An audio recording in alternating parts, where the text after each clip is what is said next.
security agencies in that regard. Natural disasters in the form of pests and diseases, however, pose a major threat to bountiful harvest. What are the nature and the extent of these challenges at both local and state levels, and what are the control measures being taken? Interestingly, the federal government has already taken the bull by the horns through the provision of a 13 billion naira intervention fund for pest control in the country, aimed at ensuring uninterrupted agricultural activities during 2020 farming season, control transboundary pests, and minimize the impact of the COVID-19 pandemic, as well as guarantee both nutritional and national food security. On this episode of Dateline 360, we will examine pest control in the 2020 farming season. Thank you for joining us once again. I am Lydia Ojije-Ochi. Welcome to the program.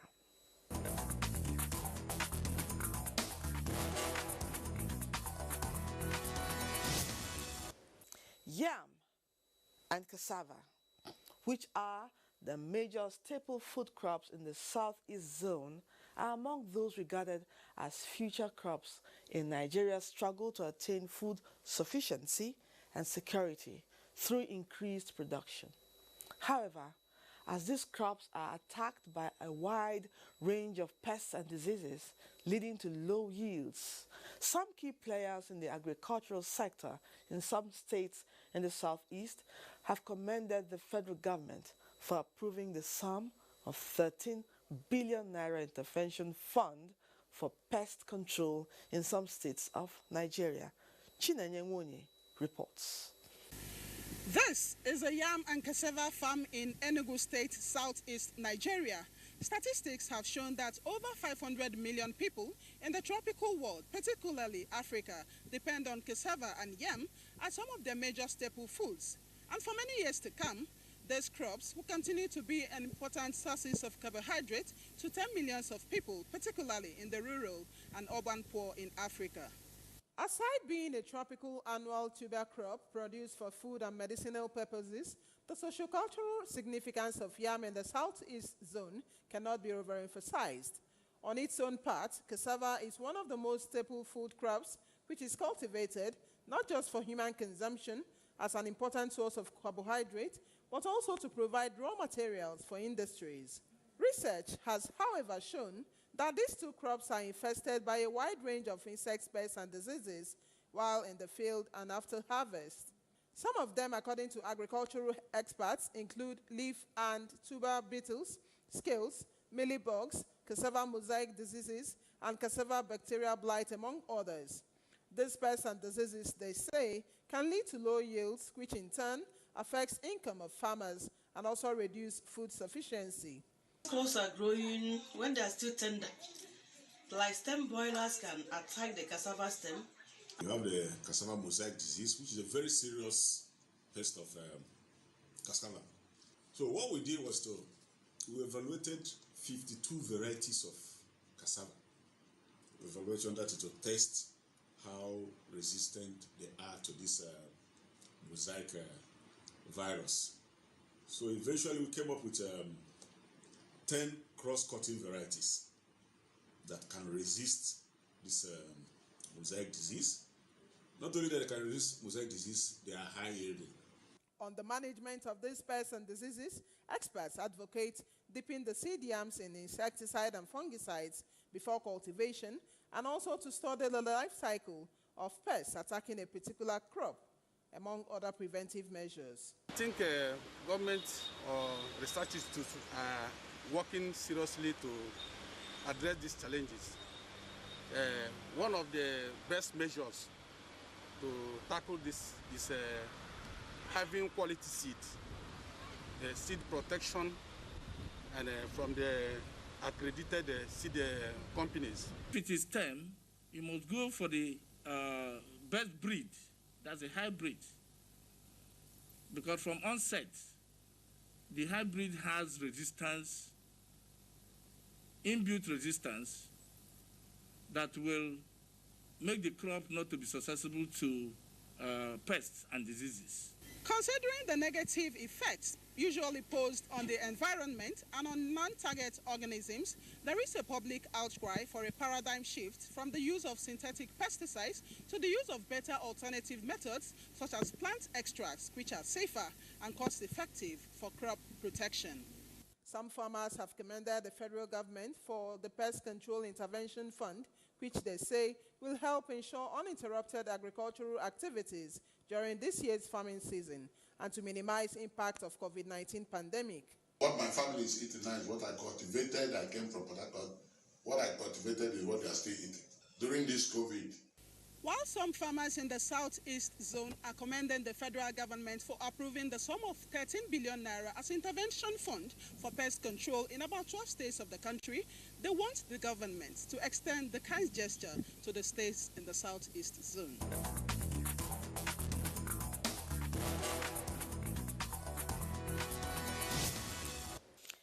Thank you, Chinenye, for that report. Towards the actualization of the federal government's policy on food sufficiency, the reoccurring attack of fall armyworm on maize plantation on a yearly basis has remained a major challenge. Kayode Oladoshu, in this report, takes a look at the efforts of stakeholders in the southwest at combating this maize pest. A major setback for agricultural productivity is the impact of pests, which does not only reduce the volume of agricultural output, but also the quality of farm produce. One of such pests is the fall armyworm, which has significantly attacked maize plantation in the last 3 years across the country. It is a known fact that maize is one of the staple food crops widely grown in Nigeria, which also forms part of the main raw materials in agro-based industries. However, the infestation of armyworm on the crop damaged the leaf tissue, making it to defoliate with severe impact on the maize cob and husk, therefore rendering the crop useless on the feed of plants. With the 2020 planting season underway, effort at curtailing the spread of the pest remains the major challenge before the farmers. We're having a very big challenges in our maize. So armyworm destroys some of our farms. Most of our people have planted for dry season, and this armyworm tortured them too much because they have no money to buy the essential chemical they're supposed to use for it. Now this is the dry season, the planting season, the wet season, when most of us will go to the farm. We don't want to go to the farm and experience the same thing that happens last year. Effective control of armyworm on maize farm is a drastic step towards food sufficiency, while experts are of the opinion that regular capacity building for farmers on how to manage the parasite is of great importance. Because of chemicals and because of this technological, many people are, they are trying to forget about it. But I think crop protection is still one of the best practices, and I think with the little land, which you are talking about now because of this COVID-19, we can actually make use of this little land and then try to use this crop protection method, or maybe you use shifting cultivation method where you can shift from the particular farmland and then go to another place not too far away. What you planted last year, you try to change it and plant another one, or allow it to fallow for some time. You allow the land to rest so that you'll be able to plant another kind of thing upon the land. The government is trying to address it squarely. So I'm sure in a way you can say this planting season, there won't be problem of armyworm because government is working on mitigating the effect of fall armyworm. Because trainings are going on. Already a lot of trainings, sensitization is going on. And chemicals will be provided. And protocols to combat it will also be provided. Notwithstanding the above submission that offers temporary relief for farmers on how to cope with the attack of fall armyworm, the major concern is that the pest attack every part of maize. Continuous research leading to the discovery of seedlings that can withstand the threat of armyworm, experts say, is a way to go in addressing the negative impact of the parasite. Thank you, Kayode. In a bid to ensure food security and sustainability in the country, The federal government, through its Ministry of Agriculture, has flagged off year 2020 aerial spray against transboundary pests at Yola International Airport in Adamawa State. Simon Asha reports that the exercise is aimed at protecting farmers' investment for optimal productivity. Adamawa State is one among 12 states in the country where the daunting challenges of transboundary pests such as Quelea birds, grasshoppers, locusts, and fall armyworms have continued to pose threat to crop production and heat-free farming activities. We have different armyworms, and the danger of the fall armyworms, as you can see, they go into the wall and then they will cause damage to the heart of the maize. I feel very, very unhappy. I feel sad because it has already caused a lot of damages. As you can see, a lot of maize plants have been affected by the fall armyworms, showing that I'm not going to get the required yield I used to get on the farm. An order visit to some farms in the state to monitor the situation, Sadiq Nadite was made at the point of spraying his farm. I was a training under state government. Now we are using chemicals to spray for the insecticide and the other herbicide. Despite their training on modern spray techniques by the Adamawa State government, high cost of farming input such as pesticides and herbicides, which is worsened by the COVID-19 pandemic, is one among many challenges faced by the farmers in Adamawa State. To prevent such interruption to food production, the state government, through the Ministry of Agriculture, is set to share pesticides, insecticides, and sprayers to farmers. Most farmers put on much of their effort, but the areas where they have limitation, that's why the government do come in most cases. And at our own end, part of the components given to farmers, pesticides and knapsack sprayer.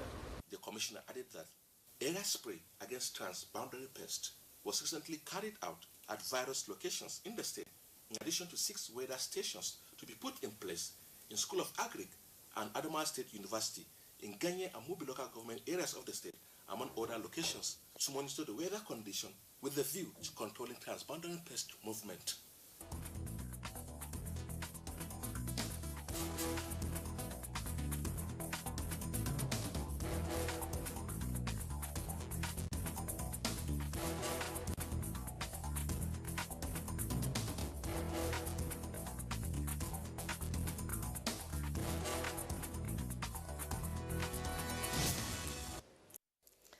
Thank you, Simon, for that report. We know that farmers will gain from that exercise. Farmers in Jigawa State, one of the largest rice production centers in the country, are looking forward to the implementation of recent federal government pronouncement on the control of pests and Quelea birds on their farms to the tune of billions of naira. This is coming as the birds pose a serious threat to farming activity generally in the state. Mansour Aliu Hassan has a situation report. With over 80% of arable landmass, which makes it among the most agriculturally endowed states in Nigeria, Jigawa State has the potentials for agricultural production for local consumption, commercial and exportation. Many of the areas covered by these potential agricultural land have been bedeviled by many challenges, which include incessant farmer hardest clashes, flooding, taifa grass and that of the migratory birds. Invasion of Quelea birds, particularly rice farming, has been a major challenge confronting rice farmers in this area. Guri, Cassava, Hadeja and our local government areas are the worst hit places affected by the invasion of Quelea birds. The birds is a migratory bird. It do come far away from Sudan. Sudan, Mali, Niger, before getting to Nigeria. So unfortunately, we have it right away in Jigawa. Earlier, about two months earlier, they do have secondary feed, but the rice is primary because a primary target. As I told you earlier, they are not that big. They are small birds, but they have ability to undergo starvation for a long period of time. So whenever they get ability to feed on, they devour almost everything down to the root of the plant. They eat everything vegetative downstairs. And when they leave that farm, they migrate to another farm. Many of the farmlands visited, farmers describe Quelea bats as dangerous parasites, capable of wiping out everything in the farm within hours and days. 42-year-old Gambasani of Marma village in Guri local government area, though young, but is among the largest rice farmers from the area, who has the capacity of cultivating more than 1,500 bags annually. While recounting his losses, Gambo lamented that rice cultivation level, worth millions of naira, was destroyed. I have lost more than 250,000 naira during the dry season farming due to Quelea birds invasion. Even though efforts have been made in the past to prevent these birds, it appears farmers like Mohammed Belloma, who equally lost hundreds of bags annually, are still not satisfied. This prompted them to devise means of safeguarding their hard-earned means by the services of these children, where a makeshift tent they call Gadali is erected in strategic locations. The children stay from 6 o'clock in the morning every day, chasing away the Quelea birds using various methods.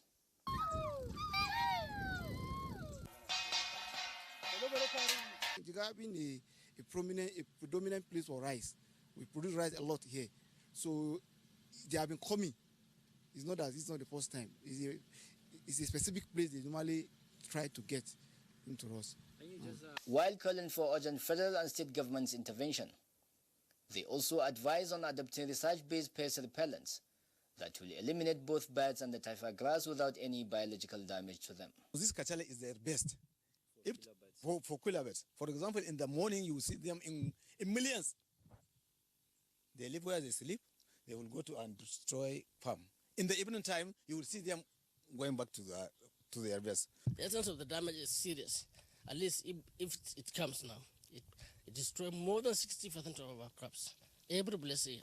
The state government, on its part, says it is making necessary effort to ensure the farmers do not have the previous experience in collaboration with the federal government. It is hoped that if the problem of Quelea birds is addressed, farmers like Gambo will have the courage of competing with many other farmers that produce rice in commercial quantity, thereby complementing the present administration's policy of sustaining food sufficiency, as well as encouraging exportation.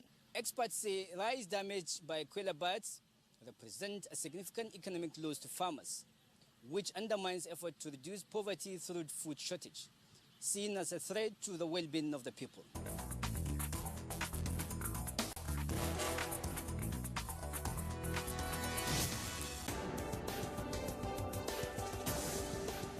Great nations produce what they eat and use.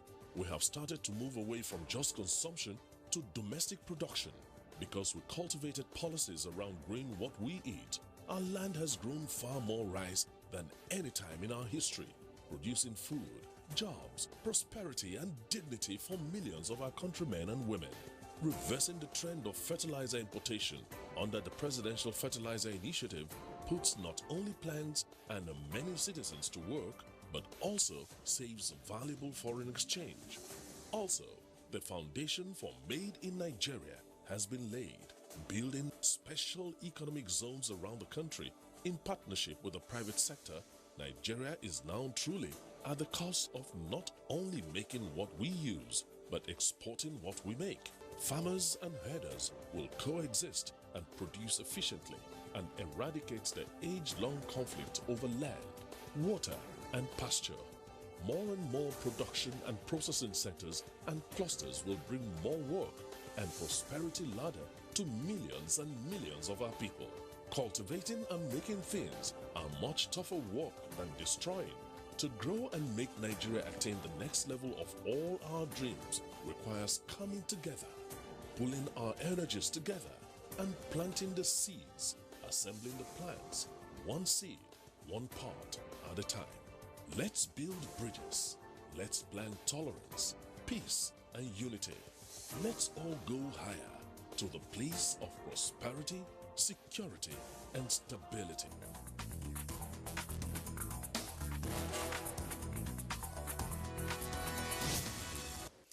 The global COVID-19 pandemic and reports of desert locust outbreak in East Africa and the Middle East, with the possibility of spillover of the huge locust swarm into West Africa, including Nigeria, necessitated the proactive measures, including control of all transboundary pests, to ensure uninterrupted food supply in our country. That concludes this episode of Dateline 360. We are thankful for your attention. Do keep a date with us same time next week. I am Lydia Odijochi. Stay safe and goodbye.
NTA, you can't beat the reach.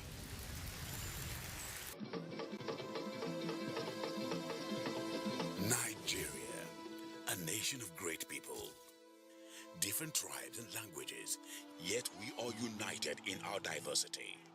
All over the world, Nigerians are known to be very happy.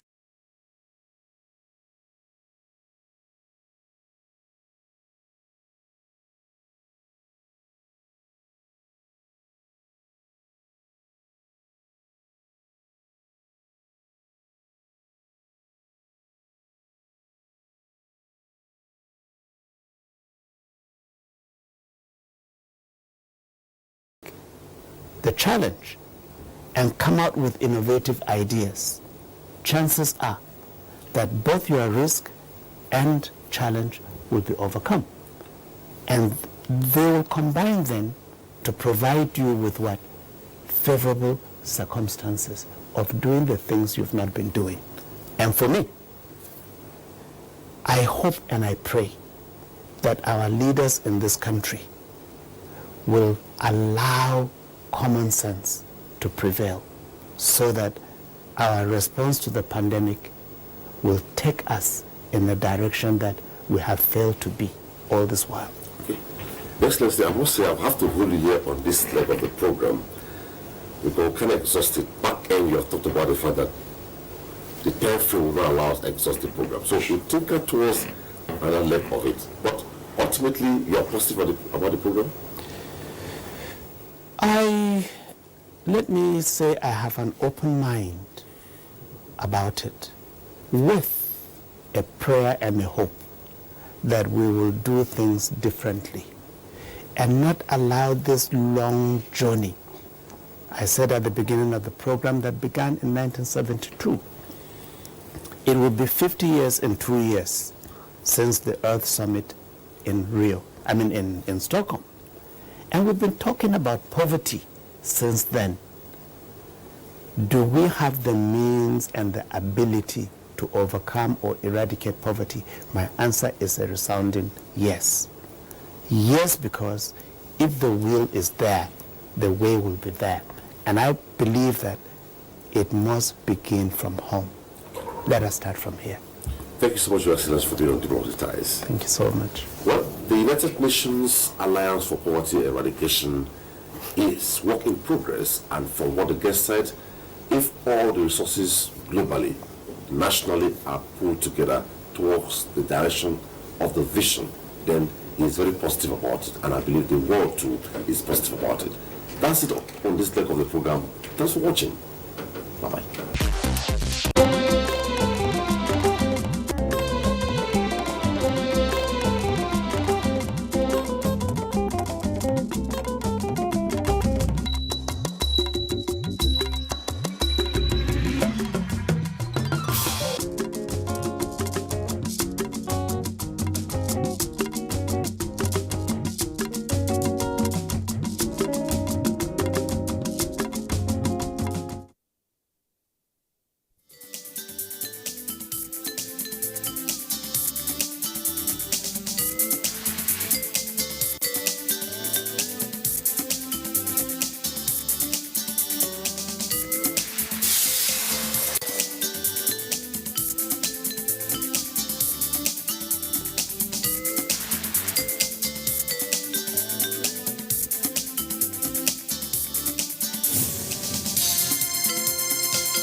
Hello, welcome to TZ Live. I am Omini Odan. Cities are the main engines of growth, which many countries take seriously by placing priority on infrastructural development. Transportation infrastructure is one that has evolved over time in this part of the globe in boosting the nation's gross domestic product, GDP. There are recorded gains evident with the Warri-Itakpe railway that will connect Abuja, Kaduna and Kano and will expand rural and urban economies and create jobs. Already, there is effort for Lagos, Ibadan and Kano to be highly functional with same momentum for Port Harcourt, Enugu, Makurdi and Maiduguri rail lines. Interestingly, the resumption of the Abuja-Kaduna route with the new normal coronavirus pandemic. Last Saturday, Minister of Transportation Rotimi Amechi commissioned new coaches on the Abuja-Kaduna route, applauded by economic and experts. Nigerians, a feat in the transportation sector is the dry inland ports to boost economic clusters in different zones and with inevitable role of railway services that will, among other things, boost investments. Tonight, we beam our searchlight on railway expansion and national economy in the face of COVID-19.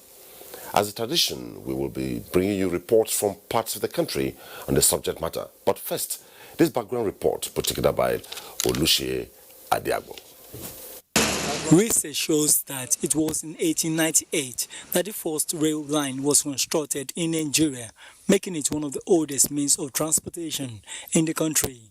And since it's over 100 years in the country's transportation system, it continues to experience advancement. Changing the narrow gauge into a standard gauge railway is one instance. However, for decades, various rail projects faced abandonment, and the task of reviving it was a huge challenge for the administrations that made attempts. The resilience of the Buhari administration paid off, ensuring the rail sector is revived, functioning and set to link major parts of the country from down south to up north. On the corridor Itakpe to Warri, that is connecting to the port in the near future and reaching Abuja. All this is to support the diversification of the economy, so that we can go into our mining deposit business also. And for these trains has been aligned to go into the remote areas where you have the mineral resources. So it helps diversification.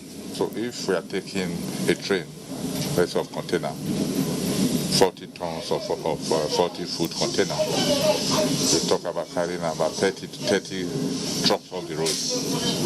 And that will prevent the pressure on the road. And the wear and tear on the road will be up.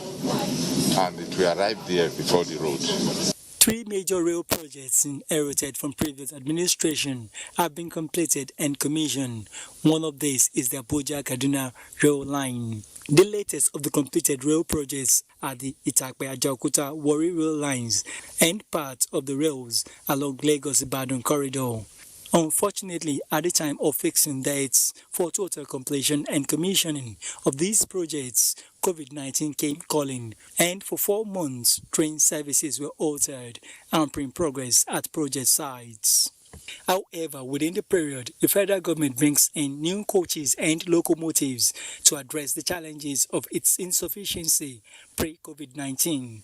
With the easing of lockdown and the reopening of the train services, there have been efforts at ensuring that COVID-19 protocols are put in place at all stations and inside the trains, in compliance with the directives of the Presidential Task Force on COVID-19. Train schedule have been planned to minimize long stay at the lounge. As it stands, Abuja-Kaduna rail line will be reopening Wednesday with a plus 10 new coaches and 2 locomotives, a move that is already actualizing plans of increasing the number of trips from the previous 8 trips of 4 returns to 14 trips of 7 returns. The train service between Kaduna and Abuja has the highest turnout of passengers in this country. A test run led by the Minister of Transportation, Rotimi Amechi, is to confirm how much the new additions will go in ensuring efficiency of Nigeria's train services. However, this will come with an increased fare. The new fares, first class 6,000 naira, business class 5,000, economy 3,000. This decision is supported by the Kaduna State Governor, Nasiru El-Rufai. I have always held the view that the fares were too low, and that's what has led to the racketeering. So why shouldn't the government capture that? So it is quite right. I fully support the decision by the federal government to increase the fares. Already, there are indications of good business prospects in the rail sector as the federal government remains focused, while managers of these means of transportation continue to maintain that train transportation is easier, faster, and can move more people and goods. Railway expansion and national economy post-COVID-19.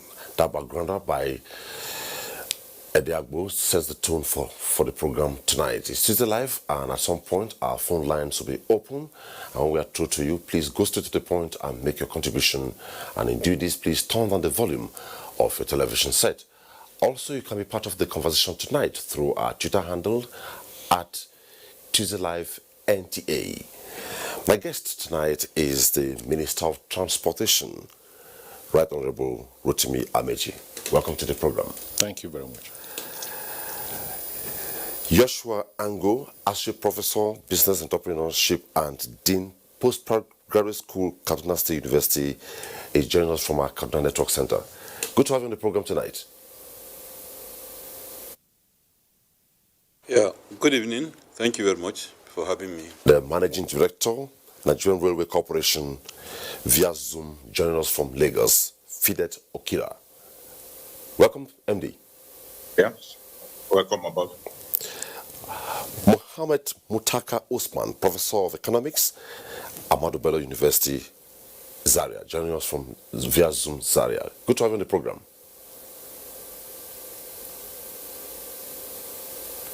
Good evening, Nigeria. Thank you so much. Well, Honorable Minister, let me begin with you. From nearly completed Abuja Kaduna Rail project in 2015, just a couple of days ago, you have been all about 23 new railway stations, even named after prominent Nigerians. What's the magic? Can you give us an overview of the entire template, how it looks like? That's a difficult question to answer. I don't know if you want me to do a review of what we've done. Absolutely. Okay, well, when we came, President Goodluck Jonathan's government had started the construction or implementation of the railway modernization project, which was initiated by President Obasanjo. He had started the implementation from the Kaduna Abuja sector. Kaduna Abuja was just supposed to be a spur taken off from the Mina, Kaduna, and the Loring Mina rail. There was even supposed to be a spur from Mina to Abuja, and then from Abuja to Kaduna. While there's also the main line from Mina to Kaduna. But he had gone ahead to do they have gone between 75 to 80% implementation. So we just took it to the end by getting it to 100%. When we came, they had not, there was an issue of counterpart funding. There were issue of, not even, I'm not sure it's variation, it was extra work and all that. So we paid for that and then completed the tracks. We had to buy the commercial locomotives and coaches, and had to put the locomotives and coaches on the track so that we can convey passengers between Kaduna and Abuja. So that commenced, I think that commenced in 2016. I think so by July 2016 we had completed and commenced commercial activities. Then we applied for another loan. I remember that we applied for Lagos to Ibadan and Kano to Kaduna. because we already have Abuja to Kaduna. So we felt that if we had constructed Kano to Kaduna at the same time as we are constructing Lagos to Ibadan, then what would be left would be Abuja to Mina, Mina to Ibadan. However, we were only successful with the Lagos to Ibadan loans. They had not given us the one of Kano Kaduna, which we are sure they're about to give to us, so that we can complete the entire track from Ibadan to Kano. Okay. Then we inherited a contract from Lagos to Calabar, which has to do with literally every place in the south, and that it starts from Lagos to all that or Benin and all that as is up to Ondo, where we're supposed to connect to Akure. It terminates at Calabar, passing through Port Harcourt to Uyo, Yenegua, Warri, Sapele, Ueli, Benin, not Benin, Benin, and then to Asaba, and then to Onitsha, before it goes to Lagos. That's the coastal rail. And then they had not awarded any contract from Port Harcourt to Maiduguri.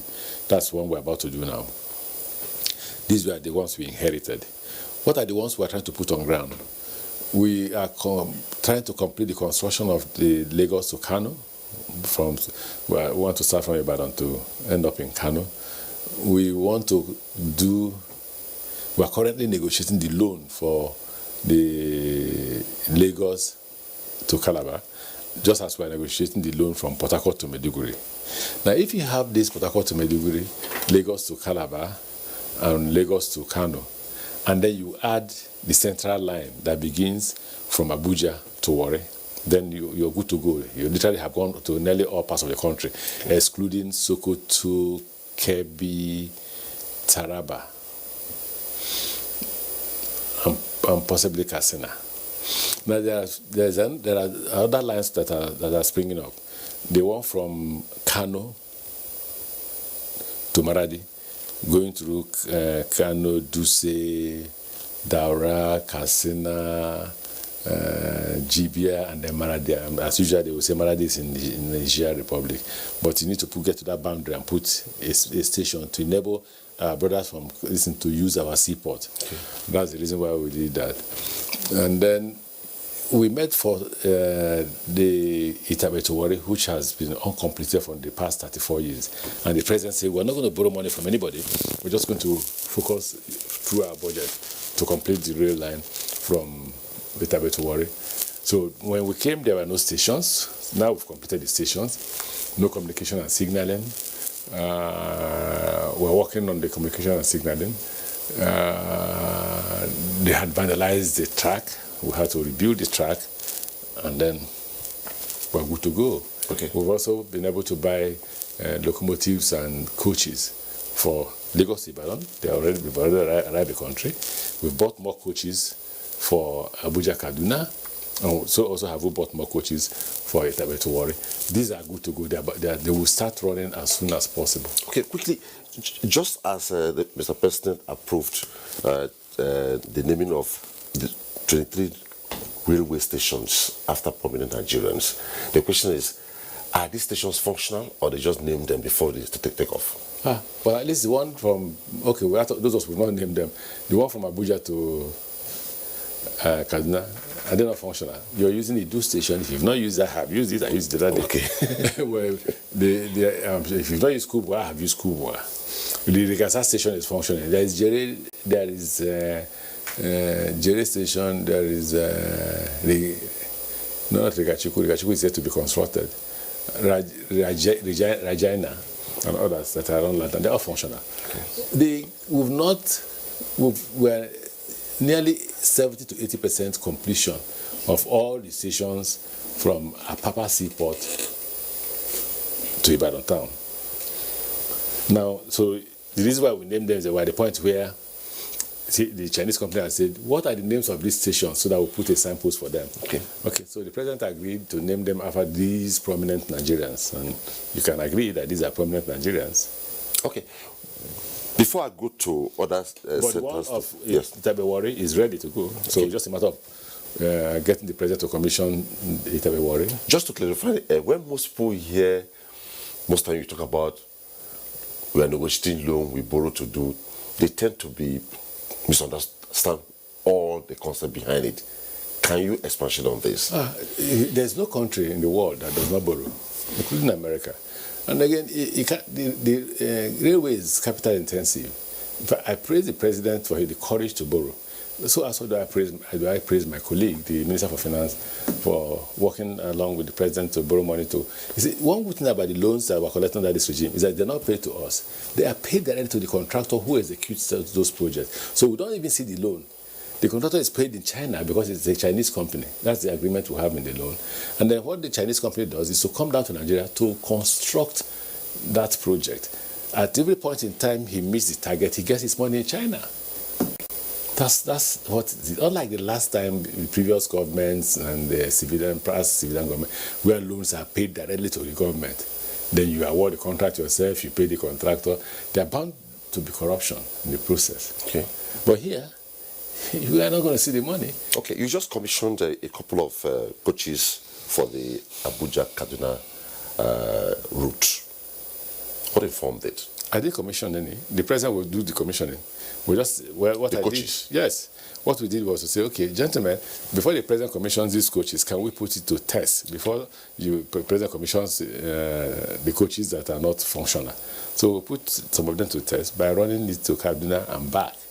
We just simply visited the governor of Kaduna State because we're looking for land to be able to construct, to start the Kaduna-Kano rail line whenever the money is made available by the Chinese government.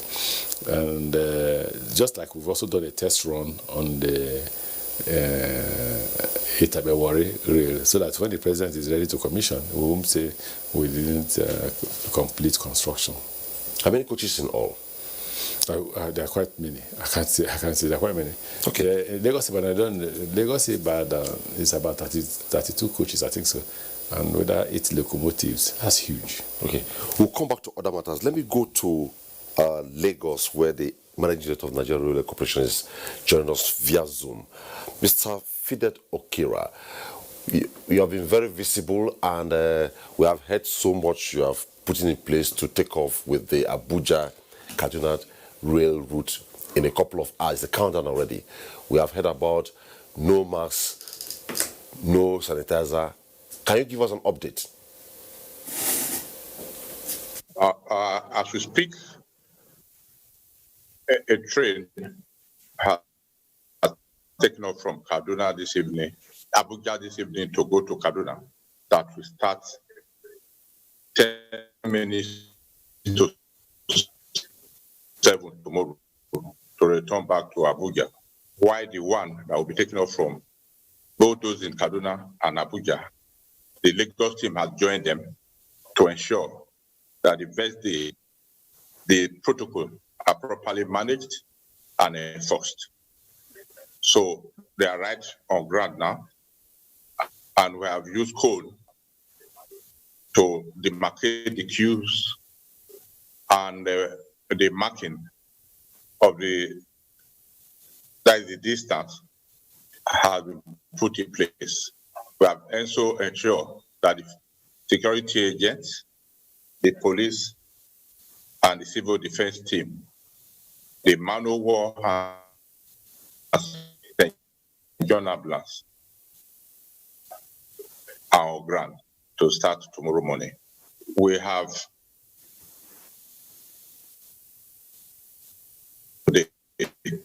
and we are going to make sure that our staff are properly kitted to set example and ensure that they wear their face masks, even with the security men. It's our duty to provide the safety kit for our people, the staff, and the security men, and we have done that. We are hoping tomorrow. I think the good thing that COVID has taught us discipline somehow, although some are still not very disciplined.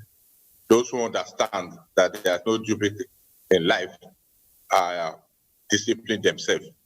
But those who will not want to discipline themselves, we will encourage them to discipline themselves so that they don't transfer the case by accident, they are infected to other people. As the PTF briefing yesterday, the minister have already outlined the protocols that you have to come with your disinfectant, because the cost of providing the hand sanitizer will be too enormous, because at the time we shut down, we're almost clocking 5,000 a day. And it will be difficult for us to provide hand sanitizer for 5,000 people every day. And it's assumed that at least every person that is reasonable and responsible already have his own sanitizer, and we ensure that see it before you can cross the park to even get to the station to get the ticket. And there's also, you have the approved face mask that can cover your nose and mouth. And we have made, for people to know, we have made paid adverts in the newspaper and have done press releases that were carried by both electronic media and print media. So, and we have deployed men on ground. And we are paying Nigerians to please love their life and like their life and extend it to their neighbors so that we will live healthy and not because we want to go by rail and spread the virus. So I think we are ready to go. Thank you. Okay. Now, let's go to Joshua. Joshua Ango, you have heard the lowdown by the Honourable Minister of Transportation and also the update given by the MD of Nigerian Railway Corporation. Looking at the economics of it generally, in a few words, what's your projection if all this works in the next, say, 6 months?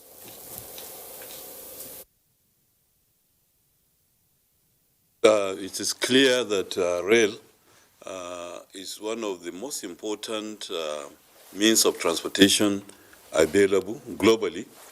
And therefore, when rail is working effectively, the economy will work very well. We have seen this with the Kaduna Abuja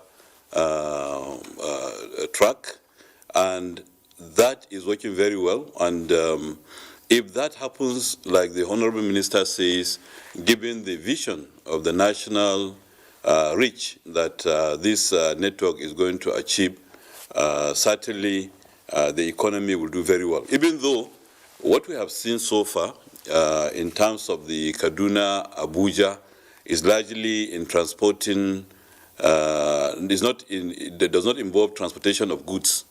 I believe it is part of the plan, obviously, because rail all over the world is also used in transporting, in haulage and transporting, especially other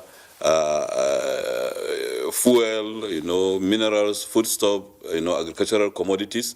When that is added, that will even bring a lot more economic development to the country. But even as it is, from what we have seen of what has been achieved between Kaduna and Abuja, we know for a fact that rails has a lot of contribution to economics. It assists in so many ways. It assists not only in people moving, it also encourages a lot of other industries, like, for example, the issue of hotels and anything that has to do with leisure. It assists in creating even microeconomic activities at the stations and the corridors where all of this happens. I believe what we have is the right step, in the right direction. What we are looking forward for is for this now, for the goods to also be included as we move on. Now that we are going to have also the Warri Itakpe, and I am made to understand there will be another completion, that is from Itakpe to Abuja, which will now link up, all the way to Kaduna. And that means if the Kano-Kaduna axis is also done, that is from Kano all the way to Warri, given the economic importance of these cities historically, then if goods are taken and are also moved along the line, we are going to see a lot of economic activities. Okay, Mohammed, you're joining us from Zaria. What's your own perspective? As we made to understand, and also the global economic scenarios, you know that transport is one of the critical sector in terms of giving the economy a booster. For instance, in the 2019, you find out that transport and storage contribute 1.9% of the GDP. And it means that its contribution is a little bit significant. But coming to the railway system in Nigeria, initially the system is to move goods and services and people. And anywhere in the world, rail transport is the most cheapest means of transport. And therefore, it is supposed to reflect in the decisions in terms of what is happening in Nigeria. But if you take, for instance, the Kaduna, Abuja, it transports people, but rather the price is high. For instance, they are resuming tomorrow with an increase of 100%. But if you compare the income level of people around Kaduna moving from Kaduna to Abuja, you find out that that price is not sustainable for to see the fact that railway system is functioning very well. The second leg of it is the loan aspect of it. Like it has been said several times, loan is not a bad thing, but how is utilized to bring development into the economy. And therefore, if these loans are judicially used in the rail system, and therefore to move goods and services, it will be beneficial to the economy. So globally, economic system is a system whereby the transport system is key for achieving those indices. Thank you so much. When we return after a couple of reports, we told you in the course of the program we'll take a couple of reports. We'll look at the core issues raised in the opening of the program. We begin with the report from Kaduna. With a salute that commands confidence in the dry port project, President Muhammadu Buhari set the ball rolling for business to commence. Its location in Kaduna makes the dry port a strategic hub for landlocked neighboring countries to have their piece of cake. Now containers of imports and exports are queuing day in, day out, while the managers of the port are getting busier. It has been an opportunity to industrialize the state in the sense that you get your goods, your raw materials direct from the port of origin, that is abroad, to port of destination. So the essence of delay, which a lot of importers are facing in Lagos, they won't face that type by using here. And a lot of manufacturing companies that have been using here, they can test to this that creating or establishing inland dry ports in Kaduna have been a messiah to them.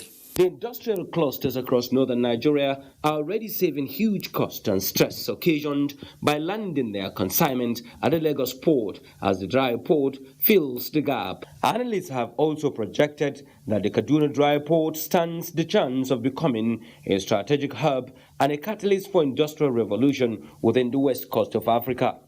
One of the pros of the Kaduna Inland Dry Port is that it is linked to the rail lines direct into its premises. And with the kind of transformation that we are seeing in the railway transport system today, very soon we will be seeing containers like those ones you are seeing coming in and out of these premises. premises via the rail lines. The transformation in the rail services has already advanced with movement of passengers at its peak. What remains to be seen now is the movement of cargo. Our next report is coming from Kano. The Dala Inland Dry Port, which was initiated 20 years ago to ease transportation and also address challenges being experienced at the seaport by importers and exporters, did not get desired attention until the coming of the present administration. With 200 hectares of virgin land, the Dala Dry Port has a space of 34.5 hectares, while the remaining 165.5 is for special economic zone for indigenous and foreign industrialists. It is able to produce goods and services at increasingly lower costs. And by the settings and the culture of the concept of this particular project, the Nigerian Shippers Council had foresight in making sure that the project did not just come out alone as an inland dry port. It has also a component for special economic